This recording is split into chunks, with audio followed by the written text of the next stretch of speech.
처음에 나눠주신 그 말씀이 되게 저도 컸어요. 내게 있는 어떤 어디 가서 말하기 어려웠던 나의 이야기들을 이렇게 해도 거기에서 안전한 공동체, 그게 주님이 기뻐하시는 공동체라고 저는 믿습니다. 지금 사람들이 뭐 교회나 아니면 이런 걸 점점 오기 싫어하는데, 그런다고 공동체가 필요 없는 게 아니거든요. 왜냐면 너무나 필요해요. 너무나도 외롭고, 그 외로움 때문에 이런 것 저런 것들을 해보지만 해결이 안 되는 거죠. 재밌는 것도 해보고, 결국에는 나를 그대로 받아줄 누군가가 필요한 것이 인간이 아닌가 싶습니다. 이번 다음 목요일 날 우리 돌봄 노동자들을 위한 자리에 가서 이제 우리 한구동 밴드 이하쌤이랑 같이 뭉개랑 같이 노래할 일이 있는데, 그분들 위한 노래를 부르다가 임영웅의 이젠 나만 믿어요라는 노래를, 이젠 나만 믿어요 이런 노래가 있어요. 그 굳은 비가 오면 이런 노래죠. 가사가 내가 그대를 위한 우산이 될게.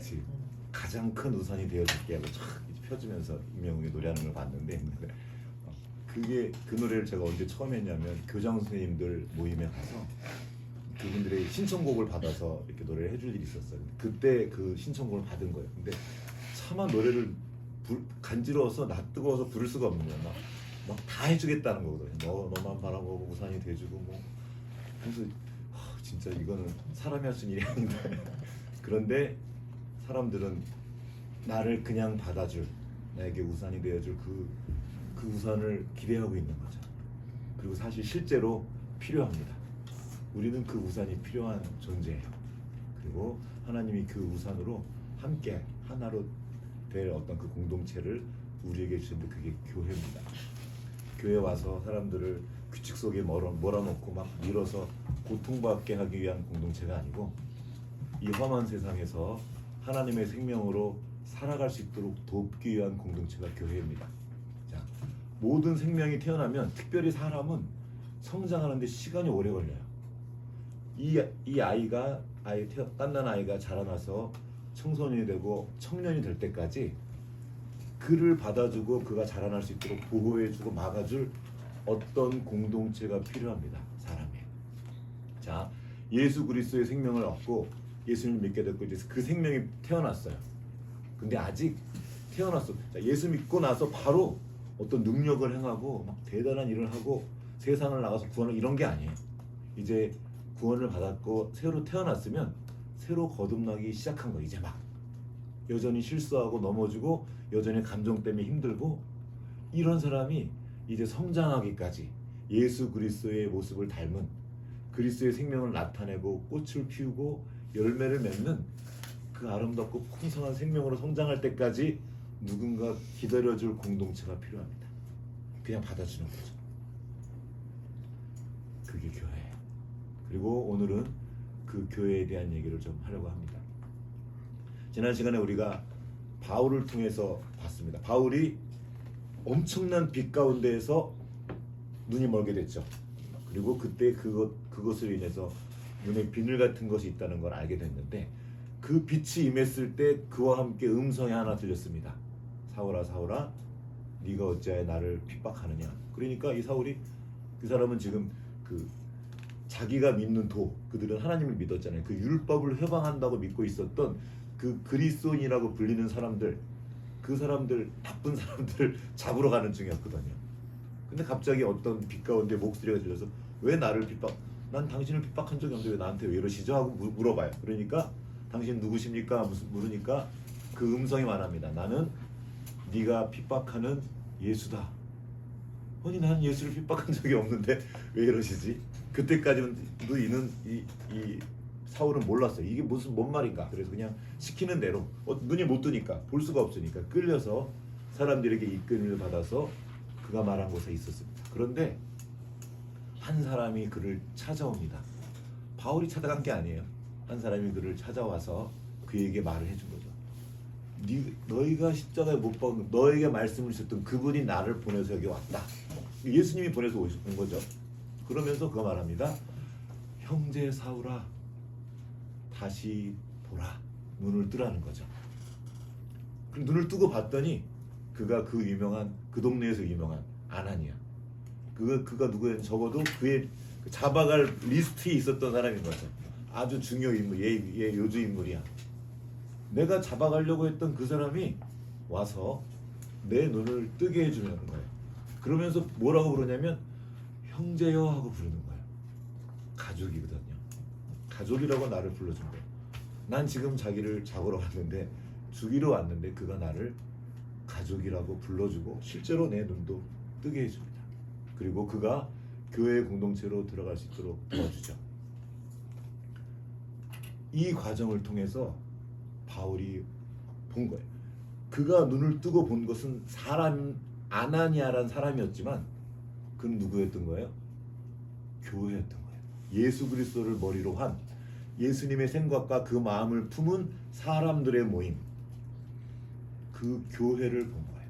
나중에 그가 이제 뭐 에베소서나 이런 데 나가면 그 영광스러운 교회에 대해서 말해요. 우리는 그 교회를 잘 몰라요.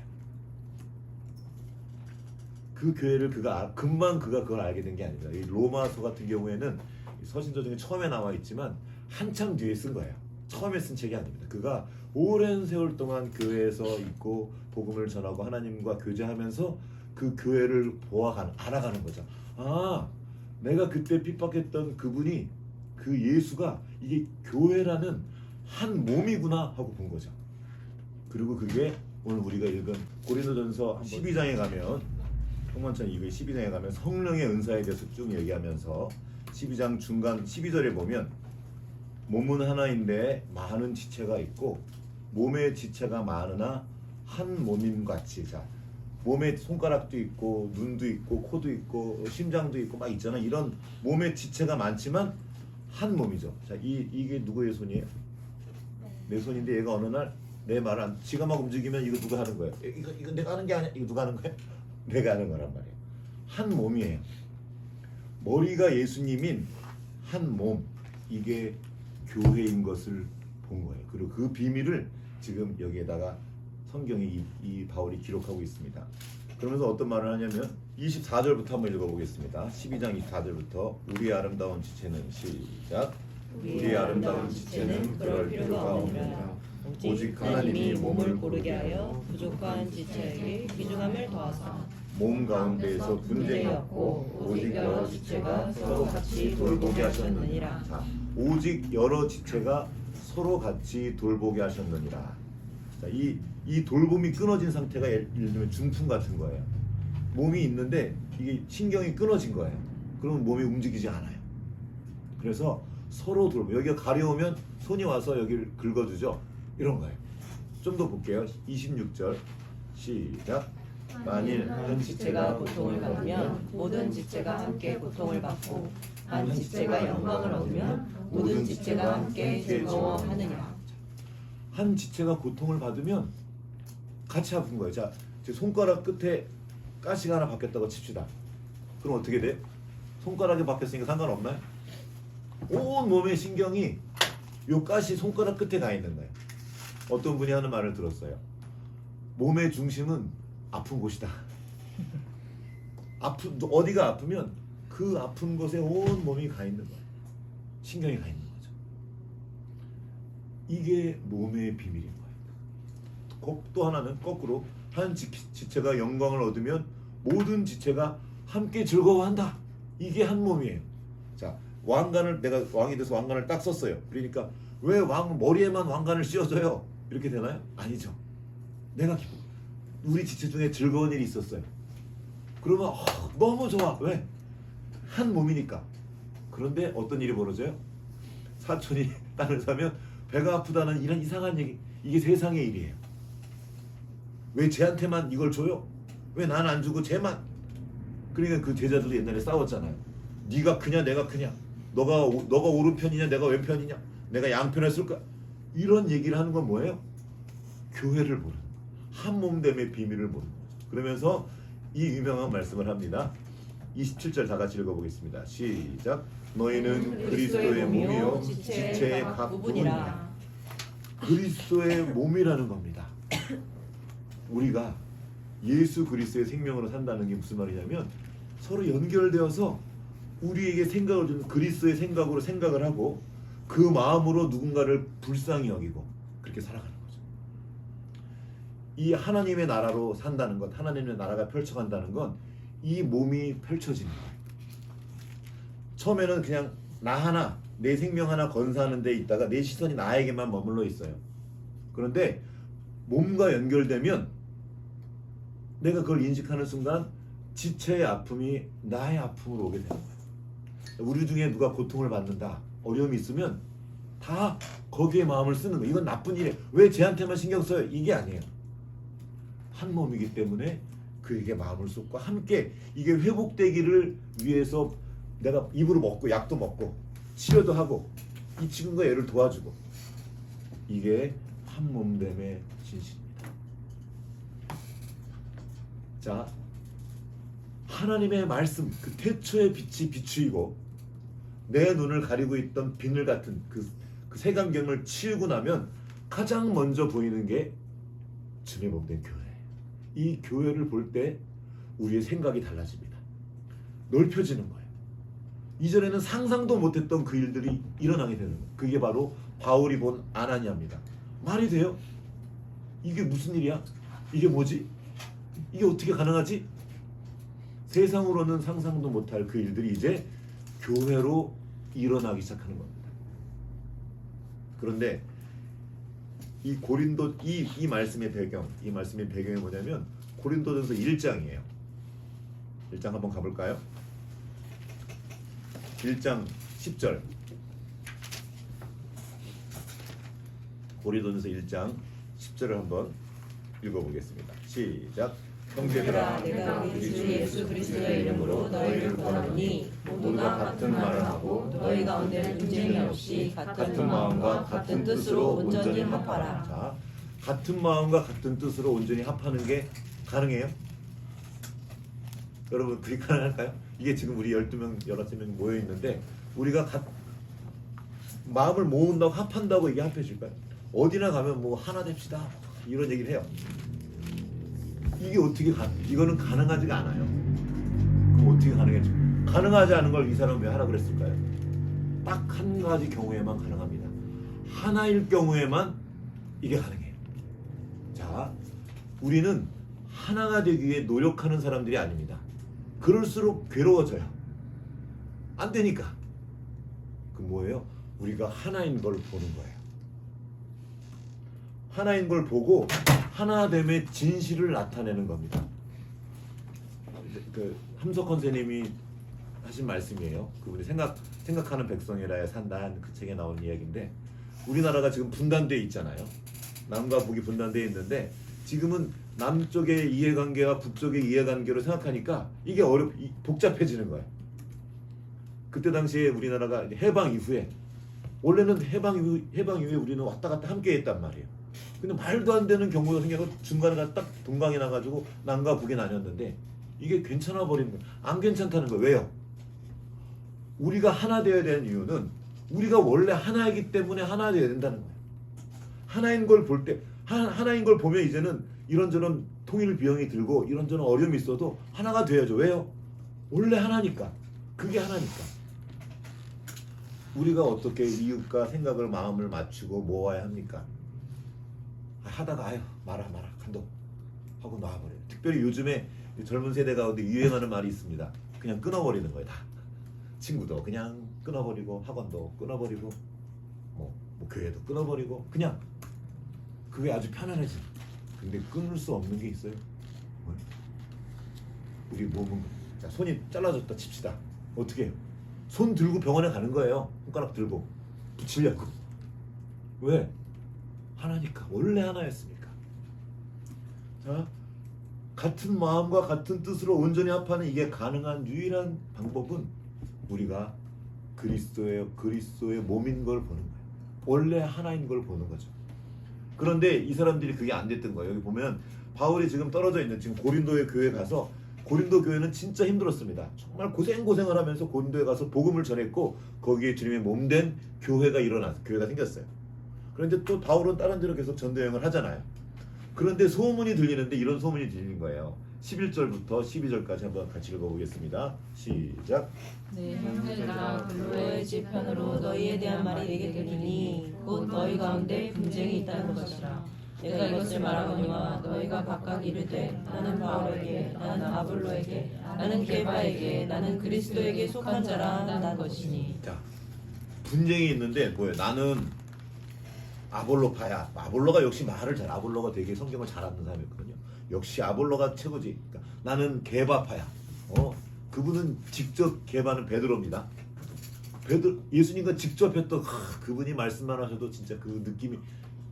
나는 베드로가 그래도 좀 약간 지식이 좀 모자라잖아. 나는 바울파야. 아니야, 나는 원류야. 나는 그리스도파야. 교회 안에서 서로 파가 나와가지고 지금 분쟁을 하고 있다는 거예요. 그러니까 바울이 여기 보면 나중에 막 화를 내요. 이 뒤에 가면 막 정신이 없는 말을 하거니와 막 그런 화를 내면서 말을 해요. 너희가 지금 뭐 하는 거냐? 교회에서 이게 뭐 하는 거냐? 하고 쭉 얘기하면서 그때 이제 18절에 가면 이제 얘기하는 거예요. 그게 오늘 본문입니다. 그럼 18절 한번 읽어볼까요? 시작. 십자가의 도가 멸망하는 자들에게는 미련한 것이요 구원을 받는 우리에게는 하나님의 능력이라. 아멘. 십자가의 도에게 길도자입니다. 십자가의 길을, 그 십자가의 길이 멸망당하는 데는 정말 미련한 거예요. 저거 예수님이 죽은 사형틀이거든요. 미련한 것이다. 그러나 구원받은 우리에게는 하나님의 능력이다. 뒤에 가면 이래요. 내가 십자가에 못 박힌 그리스도를 전한다 한 다음에 그리스도는 하나님의 능력이고 하나님의 지혜란 말을 해요. 지혜에 대한 얘기를 합니다. 이 십자가야말로 하나님의 능력이 나타나는 통로다. 그리고 하나님의 지혜가 집약된 곳이다. 죽은 줄 알았는데, 끝난 줄 알았는데 살아나는 거예요. 예수님이 십자가에 죽으셨잖아요. 끝났다고 생각했어요. 아, 저건 끝났다. 근데 그때 놀라운 생명이 피어나는 겁니다. 이게 바로 하나님의 밀이 땅에 떨어져 죽으면, 죽지 않으면 하나를 그대로 있고 죽으면 많은 열매를 맺느니라. 십자가의 비밀입니다. 하나님은 그때나 지금이나 생명으로 일합니다. 끝이 아닌 거예요. 자, 우리가 어떻게 하나로 합할 수 있습니까? 수많은 나의 생각, 나의 이데올로기, 내가 믿어왔던 어떤 전통, 그리고 나의 경험들, 이걸 가지고 있는 이 생각들을 넘기는 거예요. 그게 죽은 걸 보는 거예요. 보세요. 그 전까지 아나니아는 어떤 사람이었어요? 사울 입장에서 죽어 마땅한 자였어요. 스데반이 죽는 걸 보면서 그래도 누가 돌에 맞아 죽는데 그래도 불쌍이라고 해야 되는 거 아니에요? 그런데 어땠냐면 저 죽을 놈이 죽고 있군 이랬단 말이에요. 스데반이나 아나니아나 그 사람인 거야. 바울레는. 근데 그 죽어야 할 사람이 나를 살린 거란 말이에요. 다른 생각이 이제 들어오기 시작하는 거예요. 어떻게 그러면 아나니아는 그걸 했을까? 아나니아도 그랬던 거예요. 아니, 저 사울은 나를 죽이려는 사람이에요.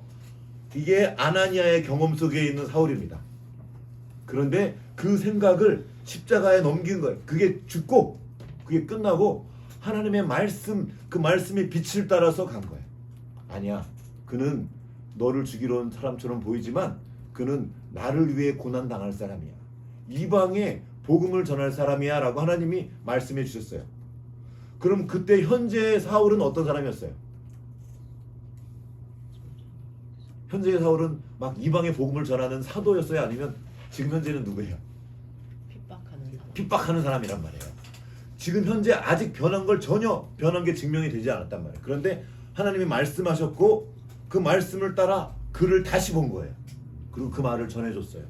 아직 아무도 아니야. 얘는 아직 하나님의 복음을 전할 수 있는 사람의 상태가 아니지만 그에게 하나님의 말씀을 전해주었고 그 말씀이 씨가 되어서 이 사람 안에 들어가서 이제 자라기 시작하는 겁니다. 이게 생명이에요. 이게 진리를 말하는 겁니다. 우리가 사실을 따라 사는 것이 아니고 진리를 따라 산다는 것이 그것입니다. 우리 여기 있는 청소년들이 있어요. 아직 맨날 넘어지고 뭔가 안 되는 처럼 보이지만 우리는 그들에게 얘기해 주는 거예요. 네 안에 하나님의 형상이 있단다. 너 안에 어마어마한 지혜가 있고 능력이 있어. 넌 용기 있는 사람이야. 왜? 네 안에 흐르고 있는 건 예수 그리스도의 생명이란다. 근데 우리는 말해요. 전 용기가 없는데요. 전 이것도 못하고 저것도 못하는데요. 맨날 짜증만 나는데요. 아니야. 그래도 이미 네 안에 그 생명이 시작됐다는 거예요. 다만 시간이 필요할 뿐입니다. 근데 세상은 그걸 기다려주지 않아요. 당장에 그거를 내놓으라는 겁니다. 너가 나와 함께 하려면 스펙을 들고 오라는 거예요. 준비돼서 오라는 겁니다. 그런데 주님의 몸된 교회는 그러지 않아요. 기다려주는 거예요. 왜? 그 안에 생명이 시작된 걸 본 거예요. 더 중요한 건 나와 한 몸인 걸 보기 때문에 기다리는 겁니다. 내 이웃을 사랑하되 내 몸처럼. 내 몸을 아끼는 거예요.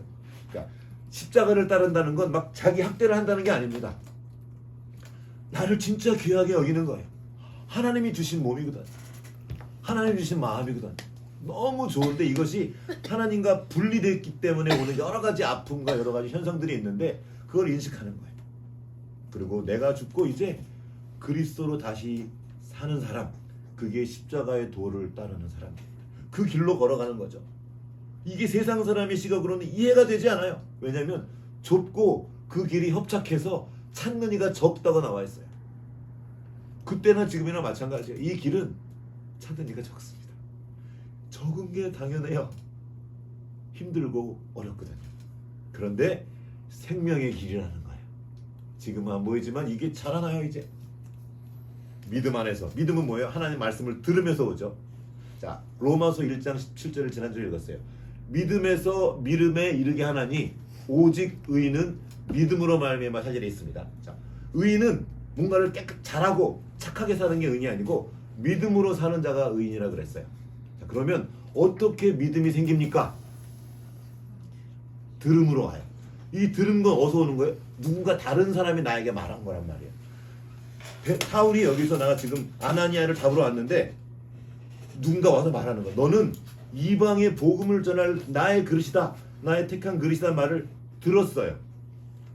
그리고 그에게 이제 믿음이 시작된 거예요. 아직 나타나지 않았지만 이제 막 그 씨앗 싹이 튼 거죠. 그럼 그 말은 어디서 왔습니까? 하나님으로부터 온 거예요. 그리스도의 말씀으로부터 믿음이 오는 겁니다. 그럼 하나님은 그 말을 왜 했습니까? 하나님은 믿기 때문에 하는 거예요. 자, 믿음으로 믿음에 이르는 비밀은 내가 믿습니다. 내가 할 거예요. 이게 아니고 나를 먼저 믿어주신 분이 계신 거예요. 하나님의 믿음이 우리 안에 믿음이 시작되게 하는 거예요. 그리고 하나님의 믿음이 우리를 믿음의 사람으로 이끌어가는 겁니다. 근데 그걸 어떻게 알아요? 아나니아를 통해서 아는 겁니다. 하나님의 말씀을 믿은 사람. 그럼 그는 어떻게 믿었을까요? 하나님이 자기를 믿어준 걸 아는 거예요. 나를 믿어주신 근데 그분이 창조주래. 그럼 하나님은 나를 왜 믿을까요? 실제로 그 생명을 우리 안에 두신 분이 당신이기 때문에. 자, 농부가 씨를 심었어요. 그럼 그 씨를 왜 심어요? 이 씨가 나중에 꽃피고 열매 맺고 포도나무를 맺을 걸 알기 때문에 심는 거죠. 하나님은 그냥 말하는 게 아니고 우리 안에 두신 그 생명의 진실을 보고 말씀하시는 거예요. 보고.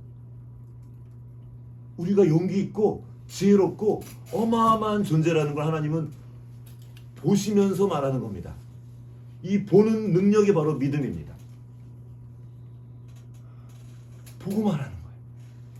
제가 저기 지금 저렇게 엉망인 것 같고 사고만 치는 것 같고 찌질이 같고 아무것도 못하는 것처럼 겉으로 보이지만 우리는 그 안에 담겨진 생명의 진실, 예수 그리스도의 생명, 하나님의 형상을 보고 말해주는 거예요. 형제의 모습 속에 보이는 하나님 형상 아름다워라. 이거를 보는 능력, 이게 믿음입니다.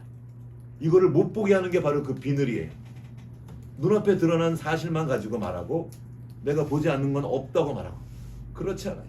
우리가 보이지 않는 그 세계가 어마어마한 넓습니다. 지금 과학도 그걸 보고 있는, 우리가 보지 못하는 세계를 그 미시 세계를 보면서 수많은 비밀들이 풀리고 있어요. 그 말에 담긴 비밀, 이게 다 진동이잖아요. 이게 실제로 능력이 있다는 겁니다.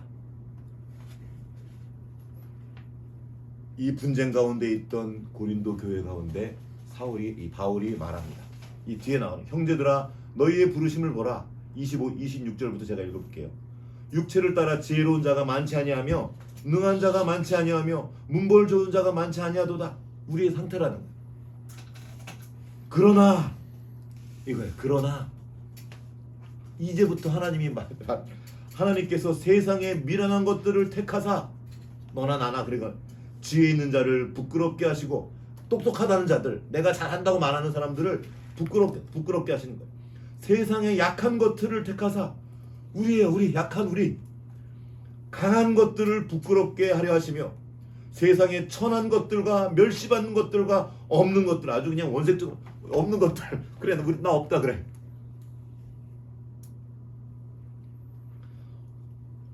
없는 것들을 택하사 있는 것들을 폐하려 하시나니 이는 아무 육체도 하나님 앞에서 자랑하지 못하게 하심이라. 너희는 하나님으로부터 나서 그리스도 예수 안에 있고 예수는 하나님으로부터 나와서 우리에게 지혜와 의로움과 거룩함과 구원함이 되셨다. 그 예수 그리스도의 생명 안에 종합 선물 세트예요. 이거를 우리에게 선물로 주신 거예요. 우리가 노력해서 얻은 게 아니고 선물로 주셨어요. 그것을 우리가 믿는 거예요. 어떻게? 이 말씀을 통해서 믿는 거예요. 그럼 그 말씀 어떻게 믿습니까? 이거를 믿음으로 경험한 사람이 있어요. 하나님이 나를 사랑하셨고 내가 옛날엔 찌질이었는데 바보 같았는데 어리석었는데 하나님이 그 마음을 주셔서 내 인생이 변한 걸 본 거예요. 그가 누굽니까? 그가 바로 아나니아예요. 수많은 보이지 않는 아나니아들이 지금도 수많은 또 다른 바울들을 일으켜 세우는 겁니다. 나는 내가 봤을 때 난 바울은 아니에요. 바울처럼 그렇게 대단한 사역을 할 만한 이미 벌써 많이 갔어요. 그러나 아나니아는 될 수도 있겠다 싶은 마음이 있어요. 하나님이 나같이 수포자인 나를 들어서 수학을 잘하는 그런 교장 선생님들, 교감 선생님들을 가르칠 수 있는 자리로 보내신 거예요. 그 교장 선생님들, 교감 선생님들 모여가지고 울고 앉았어요. 너무 고통스러운 거예요. 힘든 거예요. 그들에게 복음을 전하는 사람으로 서를 세운 거예요. 이게 가능하구나. 나처럼 미련하고 어리석은 자를 통해서도 하나님이 일하실 수 있구나. 하나님이 시작하셨고 하나님이 지금도 일하시고 하나님이 완성하시는구나. 내가 이걸 가지고 말해줘. 우리 관홍이에게, 상준이에게, 우리 서현이, 지후, 세연이, 가은이 너희들에게 말해주는 거예요. 이 분쟁 가운데 있는 교회에게 이 바울이 말해준 겁니다. 자, 복음을 믿고 예수 그리스도를 믿었지만 아직 예전의 습성이 남아 있는 겁니다. 지금 이미 어른이기 때문에 몸 안에 옛날의 습관들이 이렇게 덕지덕지 붙어 있어요. 이게 하루아침에 없어지지 않습니다. 제가 새로운 습관을 달리기 시작했는데 금방 되지 않더라고요. 여전히 힘들고 여전히 귀찮고. 근데 이 생명이 지금 잘하고 있음을 느끼죠. 계속 해나가는 거예요. 육신의 모습은 어른이지만 그 그리스도의 생명은 아직 어린아이일 수 있습니다. 어린아이인 거예요. 근데 어떻게 해요? 어떻게 어린이가 저러나. 그런데 이 교회 안에서 그 어른이지만 어린아이 같은 아이, 그 사람들이 이제 자라나는 거예요. 자라나라고 지금 이 사도 바울이 말씀을 주신 겁니다. 네가 누군지 아냐? 넌 그리스도의 몸이야. 이 사람들이 얼마나 유치하냐면 이전 8장 9장 가면 이제 성찬식 나오잖아요. 11장. 성찬식이 지금처럼 이렇게 이거 빵 하나 먹는 게 아니고 실제로 빵을 띄어서 밥처럼 먹는 거였었어요. 밥 먹고. 근데 먼저 온 사람들이 자기들이 먼저 거기 가서 먹는 거예요. 다들 그때 가난하고 힘들었거든요. 그러니까 빵이 있으니까 막 자기가 먼저 먹는 거예요. 그러니까 이 사도 바울이 진짜 유치한 얘기야. 야, 너 배고프면 집에서 먹고 와. 여기 와서 네가 다 먹지 말고 같이 먹어야 될 거 아니야.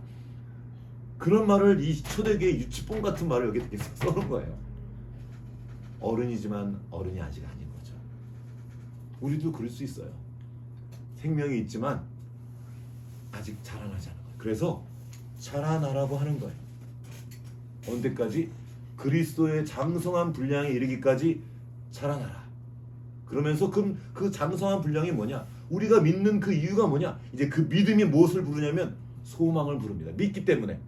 나는 절망했어요. 내가 봐도 난 별로야. 누가 나한테 막 뭐라 그러면 그 말이 칵 찔리는 이유가 뭐야?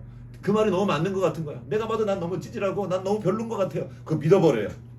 절망이에요. 그런데 새로운 말이 들어와서 그걸 믿기 시작하죠. 믿으면 생기는 게 소망입니다. 그 끝에 뭐가 있습니까? 사랑이. 우리가 사랑하는 이유는 뭡니까? 한 몸이라는 거예요. 내가 상경이를 어떻게 사랑할 수 있어? 내 안에 막 사랑하는 막 그런 마음이 용솟음 쳐가지고 사랑하는 게 아니고 보는 거예요. 믿음으로. 우리가 그리스도 안에서 한 몸인 걸 보는 겁니다. 그러면 네 아픔이 내 아픔으로 느껴지는 거예요. 지금 오늘 어머니가 지금 아프셔서 지금 이제 몸살을 좀 넘어서신 것 같아요. 좀 검사를 하신다는 것 같은데 오늘 그래도 못 오셨는데 그 아픔을 놓고 우리가 이제 함께 기도하는 거예요. 지체 중에 마음이 아플 수도 있어요. 누가 어떤 어려움에 처할 수 있어요. 그때 그 사람을 내가 도와주는 게 아니에요. 그게 내 일이에요. 자, 여기 내가 가려워요. 긁은 게 이게 누구 일이야? 얘가 얘를 도와주는 게 아니고 그냥 내가 내 일을 하는 거예요. 내가 아파서 치료하는 거예요. 그러니까 생색낼 일이 없는 거예요. 내가 너 그때 너 그거 도와준 거야? 이럴 때 되게 많거든요. 아니에요. 너한테 헌신하고 희생 이런 얘기가 아니고 내가 내 몸을 치료한 거고 내가 나를 위해 먹은 거고 그게 바로 사랑입니다. 그래서 그 끝에 여기 고린도전서 12장 맨 마지막에 이거 아까 12장 그리스도의 몸이요 각 지체의 부분이다 얘기했었죠. 그 다음에 은사의 하나님이신 은사를 얘기하면서 가장 좋은 길을 너희에게 보이리라 하고 나온 게 사랑입니다. 사랑은 오래 참고. 자 13장 11절 한번 먼저 읽어볼게요. 고린도서 13장 11절 같이 시작. 내가 어렸을 때에는 다시 한번 찾아볼게요. 고린도전서 13장 11절 시작. 내가 어렸을 때에는 말하는 것이 어린아이와 같고 깨닫는 것이 어린아이와 같고 생각하는 것이 어린아이와 같다가 장성한 사람이 되어서는 어린아이의 일을 버렸느니라. 이제 내가 그랬다는 거예요. 나도 어린아이처럼 그랬다. 네가 크냐 내가 크냐 왜 쟤만 그래요? 왜 내 떡은 작아요? 이랬던 그가 자라나서 하나님의 사랑을 본 거죠. 이 고린도전서 13장을 보면 여기 지금 진짜 놀라운 계시를 열어주고, 자 성경에 이런 표현이 많지 않습니다. 하나님은 사랑이시다 하고 이렇게 명제처럼 딱 놓은 게 많지 않아요. 하나님이 사랑이세요. 그리고 사랑이신 하나님이 그분의 성품과 그분의 인격을 여기에 계시해 준 거예요. 열어서 보여준 이게 하나님의 사랑이라는 거예요.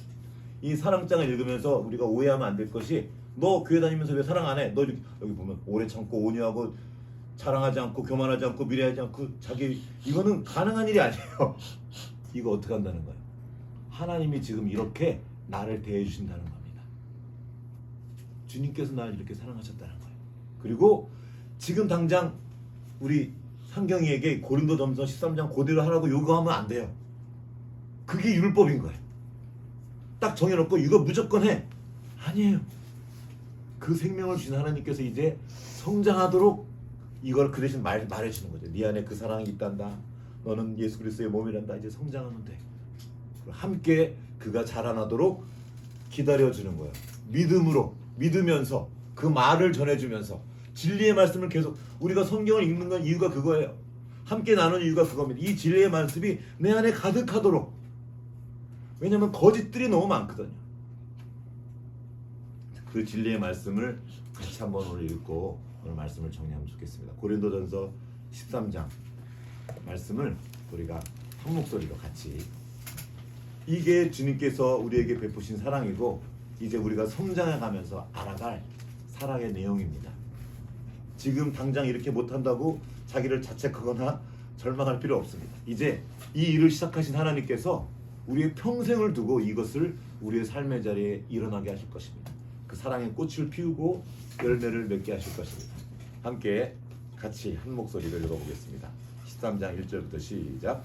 내가 사람의 방언과 천사의 말을 할지라도 사랑이 없으면 소리나는 구리와 울리는 꽹과리가 되고, 내가 예언하는 능력이 있어 모든 비밀과 모든 지식을 알고 또 산을 옮길 만한 모든 믿음이 있을지라도 사랑이 없으면 내가 아무것도 아니요 내가 내게 있는 모든 것으로 구제하고 또 내 몸을 불사르게 내어줄지라도 사랑이 없으면 내게 아무 이익이 없느니라. 사랑은 오래 참고 사랑은 온유하며 시기하지 아니하며 사랑은 자랑하지 아니하며 교만하지 아니하며 무례히 행치 아니하며 자기의 유익을 구하지 아니하며 성내지 아니하며 악한 것을 생각하지 아니하며 불의를 기뻐하지 아니하며 진리와 함께 기뻐하고 모든 것을 참으며 모든 것을 믿으며 모든 것을 바라며 모든 것을 견디느니라. 사랑은 언제까지나 떨어지지 아니하되 예언도 패하고 방언도 그치고 지식도 패하리라.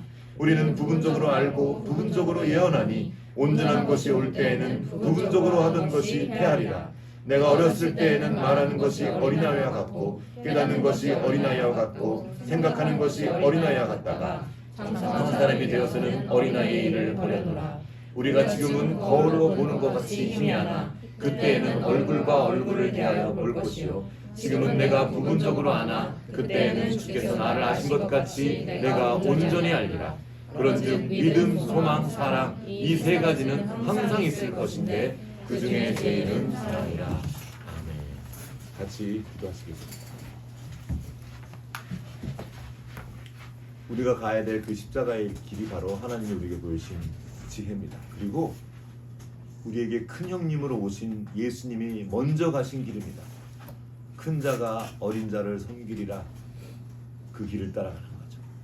형님의 진실은 바로 섬김입니다. 그 섬김의 내용이 사랑이에요. 그 사랑으로 인해 하나님이 우리를 믿어주시고 믿음으로 믿음에 이르도록 도와주십니다. 그래서 결국 그 믿음의 본질은 사랑입니다. 이 사랑은 우리가 하나 된 것을 보는 거예요. 우리가 함께 기도하기 원합니다. 주님, 우리가 그리스도 안에서 한 몸인 것을 볼 수 있도록 도와주십시오. 그리고 그 한 몸됨의 진실인 사랑을 나타낼 수 있도록 도와주십시오. 주님께 내 눈에 보이는 대로 판단하고 내 눈에 보이는 대로 결정하고 절망하고 분노하는 것이 아니라 주님께 주신 그 말씀을 듣고 나의 이웃을 보고 나의 상황을 보고 나 자신을 바라볼 수 있도록 주님 도와주십시오. 주여 그 말씀의 빛을 비추셔서 그 아름다우신 주 예수 그리스도께서 우리를 어떻게 사랑하셨고 어디로 인도하시는지 보게 하시고 이제 주님의 몸된 교회의 진실 그 아름다운 주 예수 그리스도의 진실을 날마다 나타내며 살아가는 우리 모두가 될 수 있도록 주님 도와주시옵소서. 지금은 교회의 머리 되신 우리 우주 예수 그리스도의 은혜와 하나님 아버지의 크신 사랑하심과 성령의 교통하심이 이제 그리스도 안에서 우리가 한 몸이며 하나인 것을 보기 원하는 그리고 그리스도의 생명으로 살기 원하는 여기 모인 모든 주님의 자녀들 가운데 이제로부터 영원토록 함께 하셨기를 간절히 축원하옵나이다.